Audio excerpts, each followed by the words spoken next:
이 2차 방정식이 서로 다른 두 실근을 갖는데 그 두 실근이 알파, 베타고요. 베타가 더 크대요. 그리고 나서 1 알파, 베타가 등차 수열을 이룬대요. 그러면은 대부분의 학생들이 두 근 나오면 바로 근과 계수를 먼저 하시는데 근과 계수 얘를 먼저 하는 게 아니에요.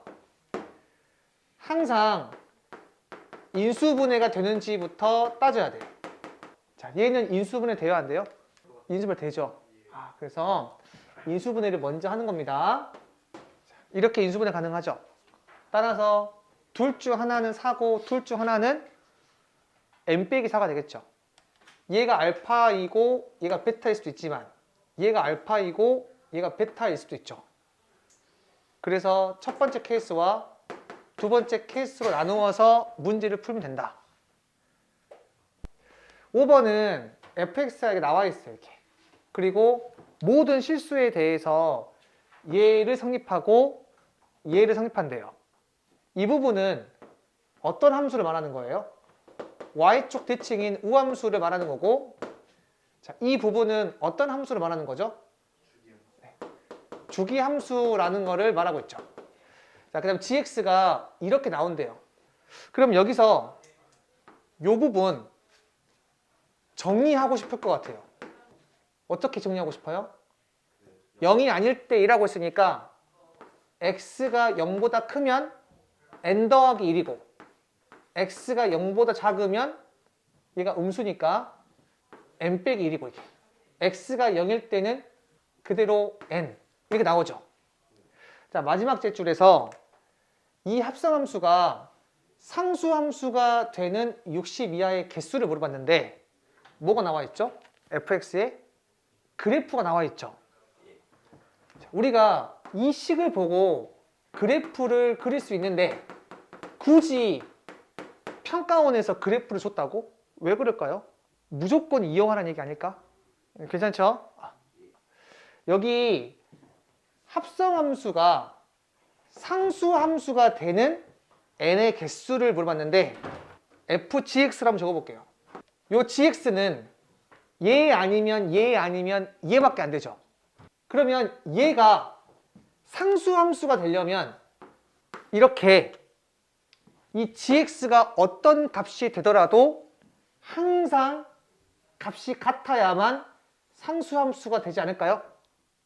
그래서 얘를 만족해야만 상수함수가 되는구나. 그리고 나서 n에다가 1 집어넣게 되면 f1과 f0과 f2가 같아야 돼. 같은지 볼게요.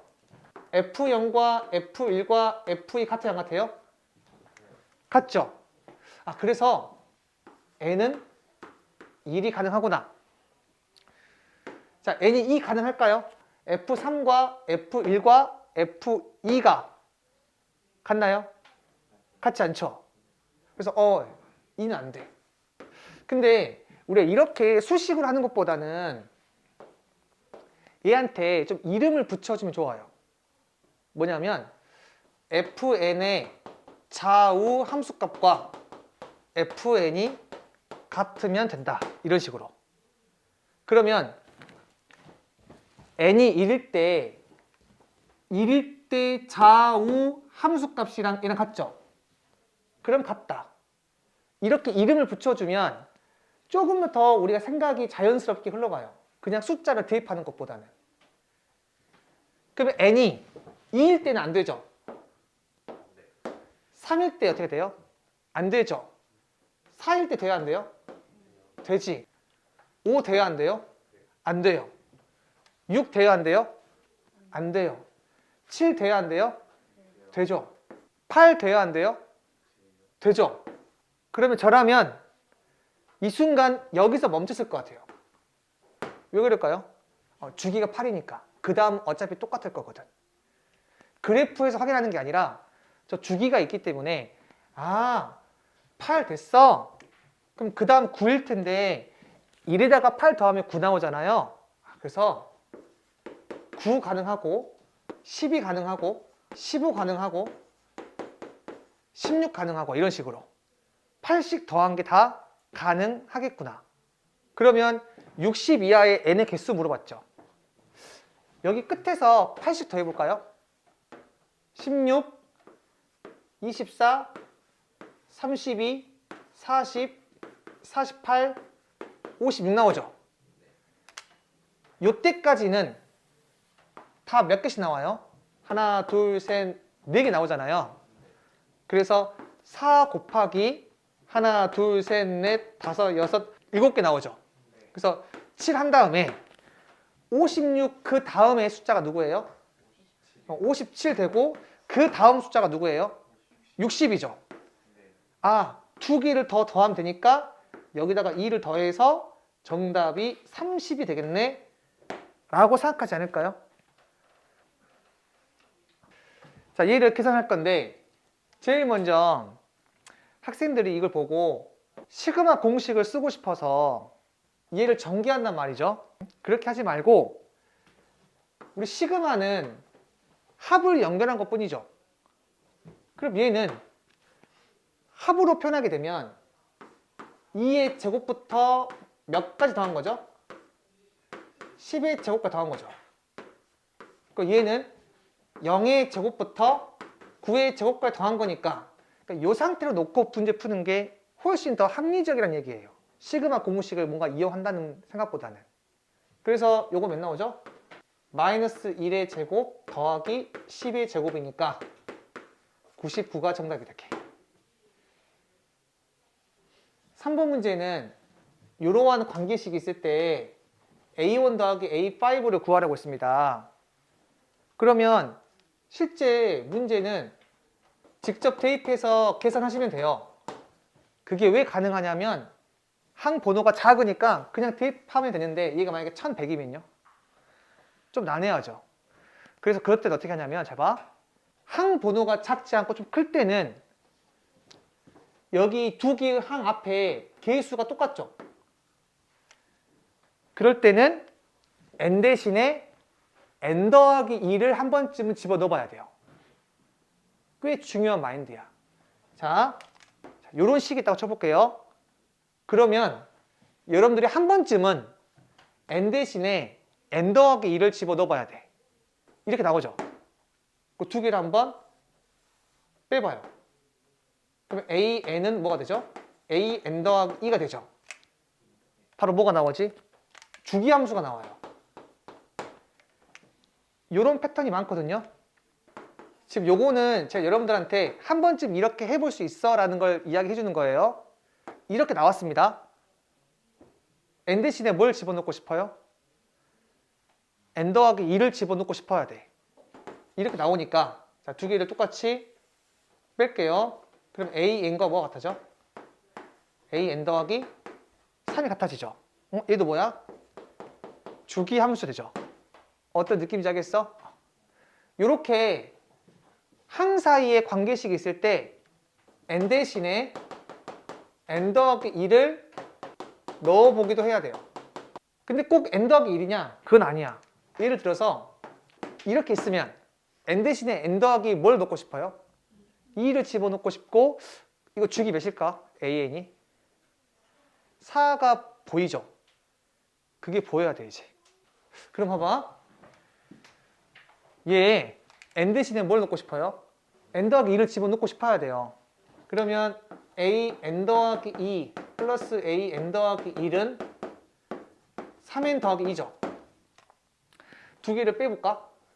a n 마이너스 a n 더하기 2가 마이너스 3이죠. 자, 그러면 a n 더하기 2는 a n 더하기 3이죠. 아, A1, A2, A3, A4, A5 자, 이렇게 항이 있을 때 두 칸 차이 나면 항상 어떤 수열이다? 등차 수열이구나. 3이 4라고 했으니까 두 칸 차이 나게 되면 다 등차 수열이어서 여기가 1, 여기가 7 이렇게 나와야 돼요. 자, 해보겠습니다. 5번 네 양수 A, B, C, K가 있는데 자, 얘를 만족한대요. 그 얘를 만족한대. 근데 뭘 물어봤습니까? K제곱 물어봤어요. 그러면 첫 번째로 여러분들이 요 식을 봤을 때 미지수를 구할 수 있는 식은 몇 개인가요? 2개예요. 대부분 3개라고 답하거든요. 그러니까 무슨 말이냐면 내가 너희들한테 이런 ABC에 대한 방정식 있을 때 이거 ABC 바로 하나로 특정해서 구할 수가 없죠. 왜냐하면 이거 식 몇 개 만들어져? 미지수를 구할 수 있는 식이 2개인데 미지수 몇 개 있어요? 3개 있죠. 그래서 연립했을 때 하나로 결정되지가 않아요. 따라서 자, 이거 보면 미지수를 구할 수 있는 식이 2개 있다.